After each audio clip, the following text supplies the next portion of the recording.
on Blake Lively's claims that she was allegedly harassed by this guy when they shot the movie, It Ends With Us, a film about domestic violence. And was Justin didn't harass Blake. Blake was interested in wresting control of this movie away from Justin, who was the director and the producer. She was just an actress in it. And to the point where this guy was in the basement at his own movie's premiere. And that what in fact happened was you guys were the ones out there generating negative press against Justin. You guys were the ones who were trying to ruin Justin at the Reynolds penthouse in Manhattan, where Ryan Reynolds allegedly bullied Justin so badly that a Sony representative, and her biggest takeaway was it was so nasty. There's just so much more to the story, and the media's already like self-flagellating. Oh, we were too mean to Blake. And now you see text messages from Blake Lively comparing herself. She's the mother of dragons in Game of Thrones, that she too has her dragons, Ryan Reynolds and Taylor Swift. What Brian Friedman alleges is, and that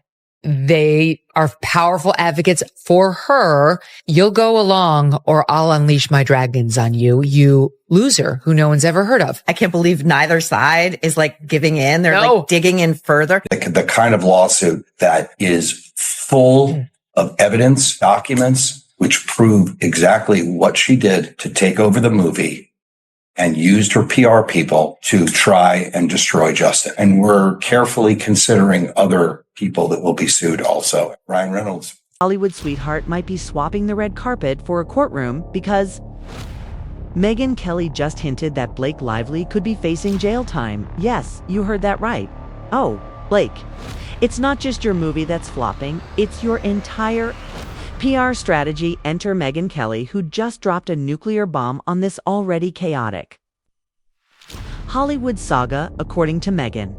Blake's legal troubles are far worse than anyone Ahmed.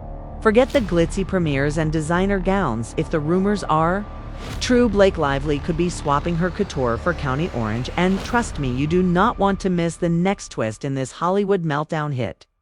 That subscribe button and join us here on Celeb Watch, where the drama is hotter than your morning coffee and the tea is always piping. He watched me breastfeed naked in my trailer. In context, when we saw text from her saying, I'm breastfeeding in my trailer, come on over. She played with fire and now she got burned.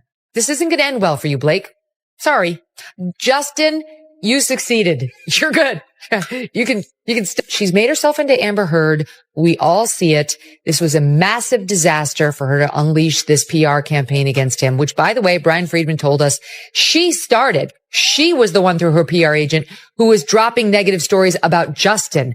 He watched me breastfeed naked in my trailer. In context, when we saw text from her saying, I'm breastfeeding in my trailer. Come on over, she with fire, and now she got burned. This isn't going to end well for you, Blake. Sorry, Justin. You succeeded. You're good. You can. She's made herself into Amber Heard. We all see it. This was a massive disaster for her to unleash this PR campaign against him, which, by the way, Brian Friedman told us she started. She was the one through her PR agent who was dropping negative stories about Justin.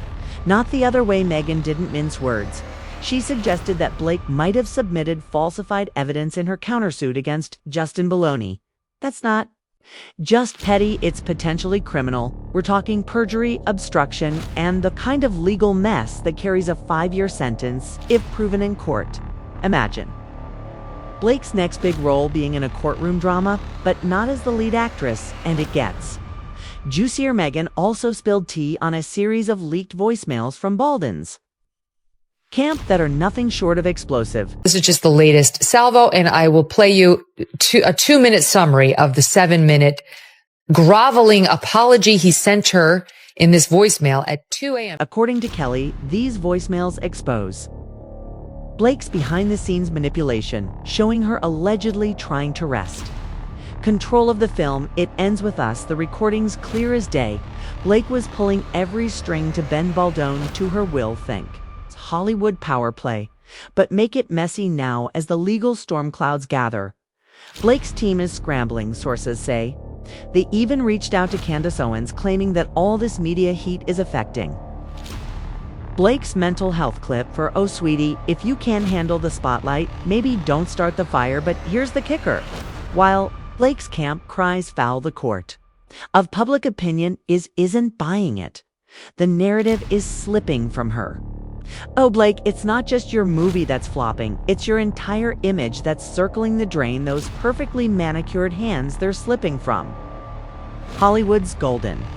Girl status faster than you can say PR disaster, and no amount of a list allies looking at you.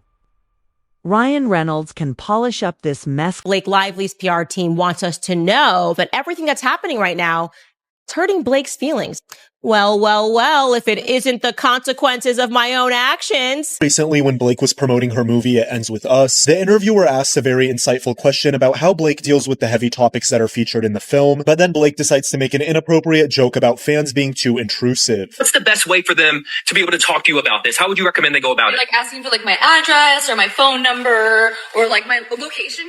The public backlash is brutal. Fans who once adored her are side-eyeing every red carpet appearance and social.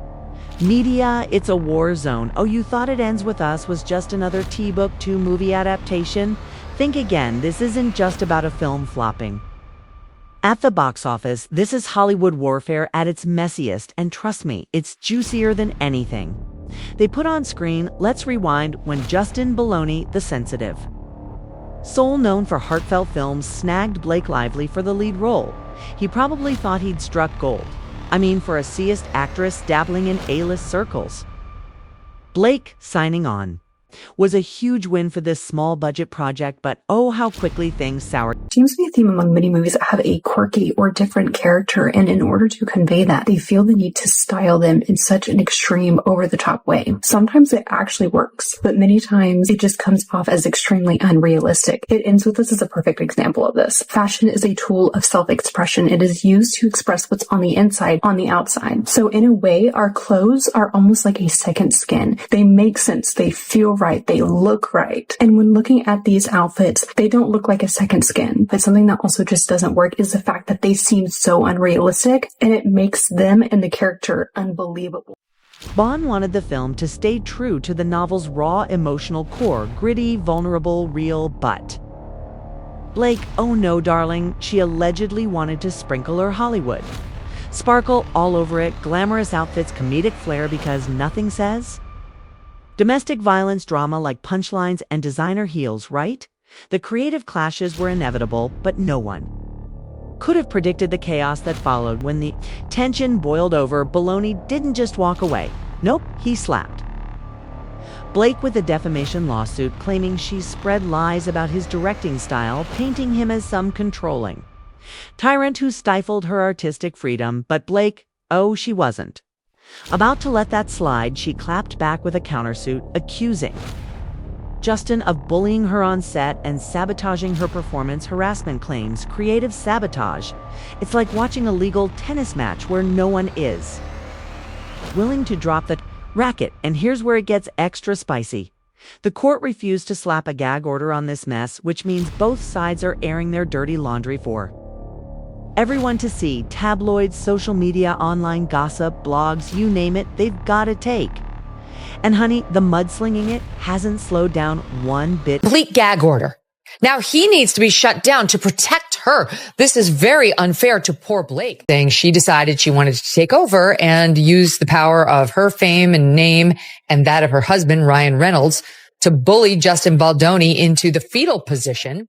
Now, both sides are accusing each other of running smear campaigns. But let's be real, Blake fired the first shot. Even Megyn Kelly exposed that Blake's team was Now both sides are accusing each other of running smear campaigns, but let's be real. Blake fired the first shot. Even Megyn Kelly exposed that Blake's team was planting negative stories about Baldoni before the lawsuits even hit the public eye. So if this media circus feels orchestrated, that's because it is, and guess who's pulling the strings? Yep, Blake Lively herself. When the court of public opinion wasn't enough, Justin Baldoni took things to the next level, launching a website that dragged Blake Lively for filth. Baldwin is going on the offensive. He just launched a website containing 168 pages of documents and text. Oh honey, when Justin Baldoni said he wasn't backing down, he meant it. Forget press statements and passive-aggressive interviews. Justin launched a whole website dedicated to exposing Blake Lively's behind-the-scenes drama, and let me tell you, it's not just a petty move, It's a strategic takedown with receipts hotter than a summer in Palm Springs. Belden didn't just stop at filing lawsuits. No. He dropped a website packed with 168 pages of text, messages, emails, and documents that supposedly show Blake's manipulative antics. We're talking full-on power play, shady demands, and enough drama to fuel 5 more seasons of scandal. And let's be honest, the tea it's scalding. And speaking of drama, let's talk about Ryan Reynolds. Not only is his name all over these alleged power plays, but he's also been publicly mocking baloney in his Deadpool promos. You? Oh, I'm Deadpool. And I guess you're Deadpool too. But in here, everybody calls me Nice Pool. Oh my goodness, wait till you see Lady Pool. She is gorgeous. She just had a baby too, and can't even tell. I don't think you're supposed to say that. That's okay. I identify as a feminist. Right. Who wrote to me said that they worked on the set of It Ends With Us, okay? And that the villain in this entire story is not Blake Lively. It's not Justin Baldoni, but it is Ryan Reynolds. Ryan's turning real-life drama into punchlines, and while it's giving petty the internet, oh, they're living for it. But Bal is not laughing. In fact, sources suggest Ryan might be next on the legal hit list, with perjury, rumors swirling, and Balon's website laying out everything but Blake's Starbucks order. This is more than just a PR disaster. It's a legal nightmare if even half of these accusations stick. Blake could be facing career-ending consequences. Forget It Ends With Us. This saga could end with Blake in a courtroom, or worse, behind bars. Will Blake Lively's reputation survive this PR apocalypse? Will baloney come out as the wronged director, or just another Hollywood player caught in the chaos? And let's not forget, where does Ryan Reynolds fit in all this? One thing's for sure in Hollywood, the drama never ends. So grab your eyes popcorn, folks, because this story, it's far from over.